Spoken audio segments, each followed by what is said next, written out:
आदाब अर्ज़ है। ADN उर्दू ख़बरनामे में आपका खैर मक़दम। असातिज़ा को दरपेश मुख्तलिफ़ मसाइल के हल के लिए आज तमाम तालीमी इदारों और तंजीमों की जानिब से स्कूलों में घंटा बजाओ आंदोलन किया गया।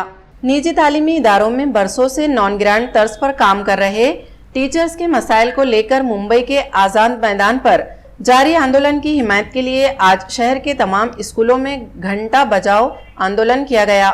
आज इस आंदोलन में तमाम असातिज़ा, तंजीमें, तालीमी इदारे और तमाम असातिज़ा शामिल रहे। ADN न्यूज़ से बात करते हुए अखिल भारतीय उर्दू शिक्षक संगठन के सदर इल्हाज फारूकी ने आंदोलन और असातिज़ा को दरपेश मसाइल पर रोशनी डाली। तो आज हमने पूरे शहर में जितने भी स्कूल्स हैं वहाँ पर घंटी बजाकर पूरे असातिज़ा के साथ उनको सपोर्ट के लिए आज गवर्नमेंट को ये एक इंटीमेशन दिया है कि हम भी उनके साथ है।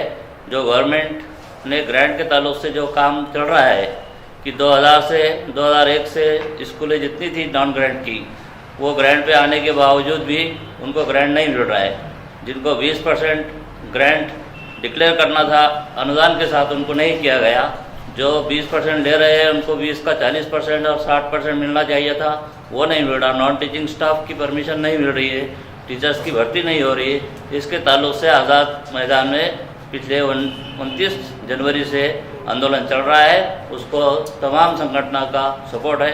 मैं अखिल भारतीय उर्दू शिक्षक संगठन की तरफ से भी उनको सपोर्ट देने के लिए हम यहाँ पर मौजूद है। कि गवर्नमेंट का जो नॉन ग्रांट और ग्रांट का जो मसला है, तमाम टीचर जो धरने पे बैठे हुए, उनकी मांग है कि 20% से जो है तो 60%, 40% और 80% जो तो देना चाहिए। मेरा मानना है कि सब टीचर्स हमेशा मेहनत करते हैं, इसलिए उनको 20%, 40% का जो प्रचलित का मामला है वो पेंडिंग है।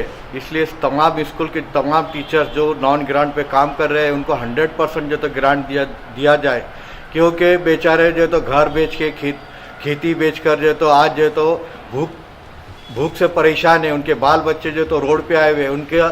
उनकी जो मांग है शासन ने जल्द से जल्द जो है तो पूरी करना चाहिए और 100% ग्रांट देना चाहिए।